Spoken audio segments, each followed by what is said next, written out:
प्रधानमंत्री का ही अपमान बीजेपी के नेता कर रहे हैं। अभी एक केंद्रीय मंत्री बोले ये तो तेली जाति के हैं। बताइए तो, प्रधानमंत्री का अपमान करता है आदमी, अपने संसदीय दल के नेता का अपमान। प्रधानमंत्री जी का जब फर्जीवाड़ा हम लोग इस सवाल पर उठाते हैं तो हम लोग को कहा जाता है कि भाषाई लंपट हो गए। तो आरएसएस वाला लाठी लेके घूमे कि काका कालेलकर आयोग की रिपोर्ट जो 55-56 का है कि उसमें मोड़ घाची पिछड़ी जाति में है। तो जब 1994 में शामिल कर ही लिया गया था, 2002 में क्यों शामिल किया? एक ही जाति को 2 बार, ये क्या जालसाजी है? कौन सी वो रिपोर्ट है? गुजरात में अति पिछड़ा समुदाय ही नहीं है।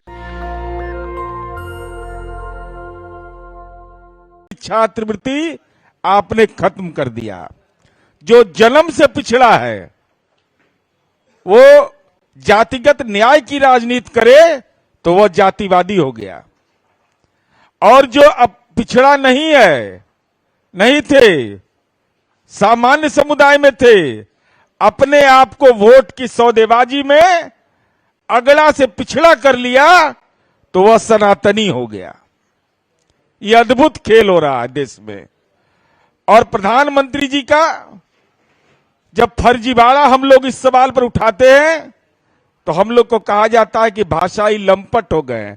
तो आरएसएस वाला लाठी लेके घूमे। अरे दस्तावेज हमारे पास है, और सनातन धर्म तो सत्य का प्रतीक है।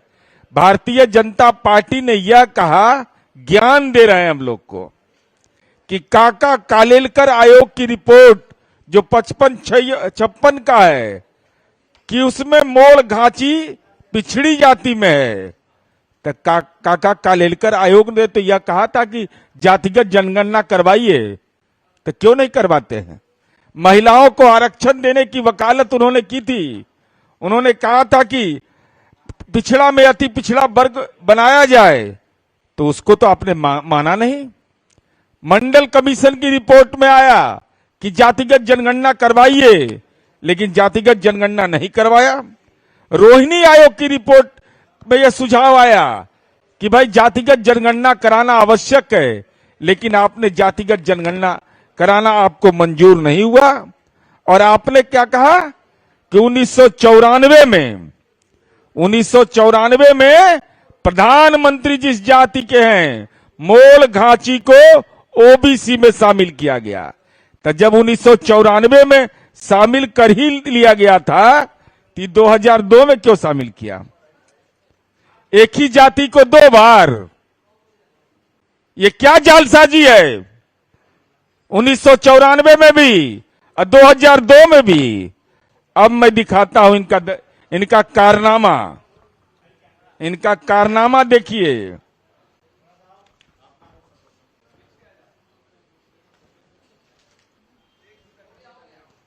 मैं दिखा रहा हूं, दोनों दस्तावेज मेरे पास हैं। ये गुजराती में है ये ऑर्डर, और ये हिंदी में है ये गुजराती में। ऐसा नहीं कि आपकी जागीर है गुजरात का परिपत्र हम लोग को भी मिल जाता है, और ये हिंदी में है।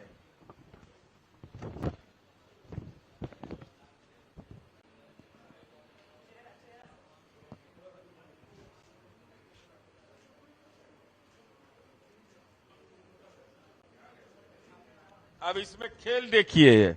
अभी एक केंद्रीय मंत्री बोले ये तो तेली जाति के हैं। बताइए तो, प्रधानमंत्री का अपमान करता है आदमी, अपने संसदीय दल के नेता का अपमान।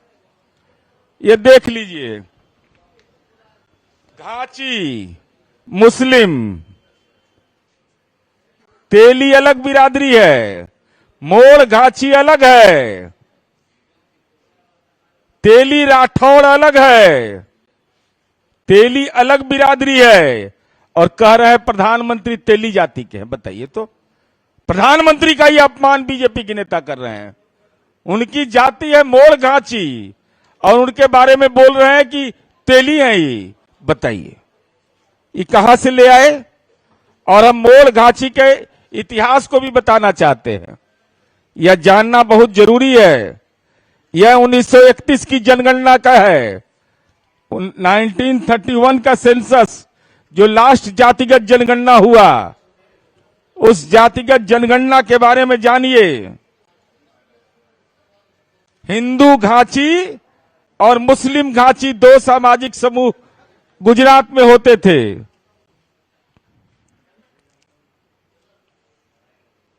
अहमदाबाद घाची, जो उसमें सामाजिक समूह थे, वह देख लीजिए, वह साफ साफ लिखता है, on the 8 divisions the Mola and Sikhpuriyas rank highest, the other various eating food cooked by them, and they do not eat food cooked by the other 6. अब 6 कौन कौन थे? अहमदाबादी, चंपरिया, मोड़, पटानी, सिद्धपुरिया, सुरती, कहमटिया, पंचोली।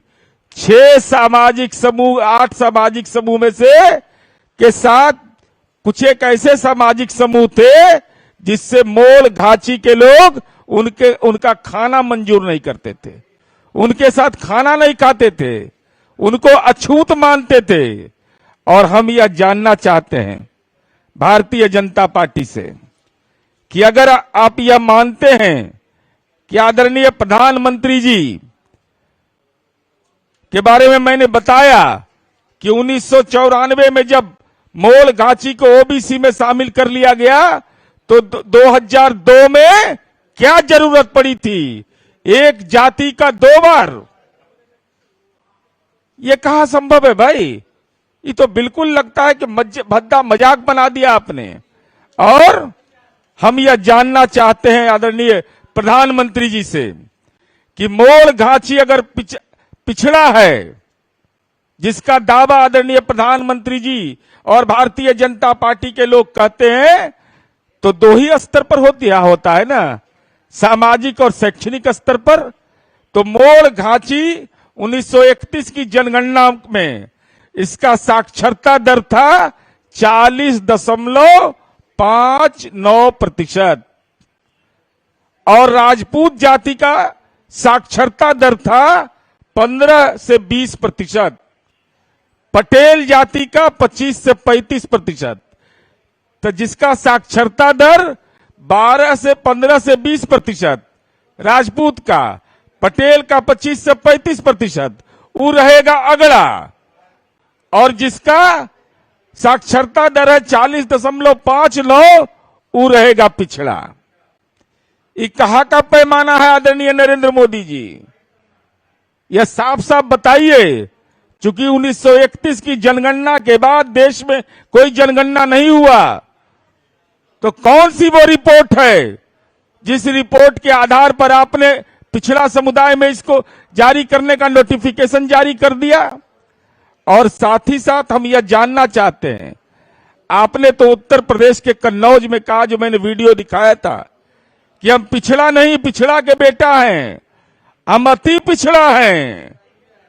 तो हम यह जानना चाहते हैं कि जब गुजरात में अति पिछड़ा समुदाय ही नहीं है, उसका वर्गीकरण नहीं हुआ, काका कालेलकर आयोग की रिपोर्ट के समय भी यह सुझाव दिया गया था, तो आप अति पिछड़ा कैसे हो गए?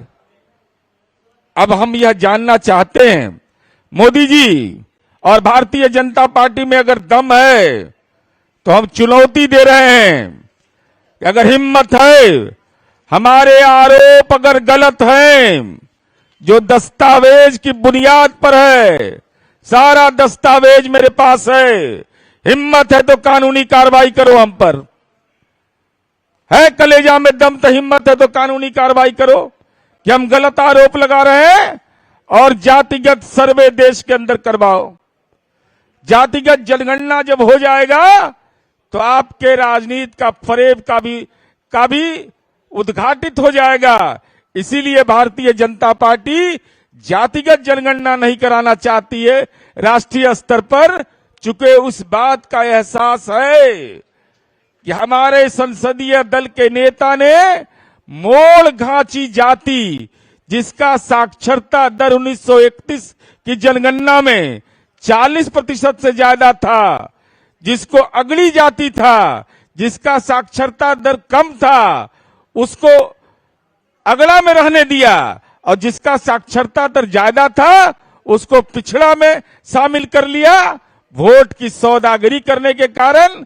इसलिए हम यह कहना चाहते हैं कि आप जल्द से जल्द, हिम्मत अगर है आप में, अगर हमारे आरोप हैं और आरोप अगर गलत है तो कानूनी कार्रवाई करिए, अन्यथा देश के अंदर जातिगत जनगणना करवाइए, जिससे दूध का दूध और पानी का पानी हो जाएगा। नेशनल दस्तक की आपसे गुजारिश है कि अगर इसको बचाना चाहते हैं तो नेशनल दस्तक को सब्सक्राइब करने के लिए रेड कलर के सब्सक्राइब बटन को दबाएं, फिर बेल आइकन की घंटी दबाएं। नेशनल दस्तक को बचाने के लिए बहुत जरूरी है कि हर खबर को शेयर करें, लाइक करें, कमेंट जरूर करें।